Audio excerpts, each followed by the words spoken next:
আর এই ধর্ষণ হলে ওই মেডিকেলে নিলে ওই মেডিকেল ওই ডাক্তার তারা মনে করেন সিন্ডিকেট করে, তারা মনে করেন ই করে এই ধর্ষণকারীকে তারা এই মানে ওই চাঁদাবাজের বিরুদ্ধে কথা বলে, সন্ত্রাসের বিরুদ্ধে কথা বলে।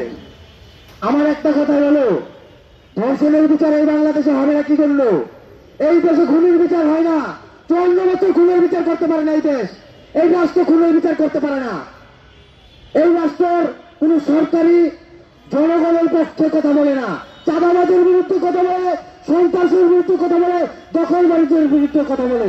5 আগস্টের পরে দুনিয়ার জায়গা, সাধারণ জনগণের জায়গা দখল করছে কারা? এদিকে সরকার ছিলেন, সরকার কি এদিকে পুলিশ দিয়ে করতে পারে না?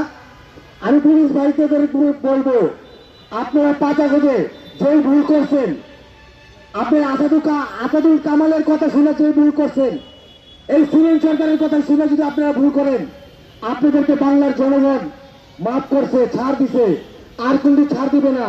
এই পুলিশের নাম আবার যদি এই পুলিশ যদি এই বাংলাদেশের জনগণের সাথে প্রতারণা করা হয়, এই পুলিশের নাম চেঞ্জ করে দিব আমরা।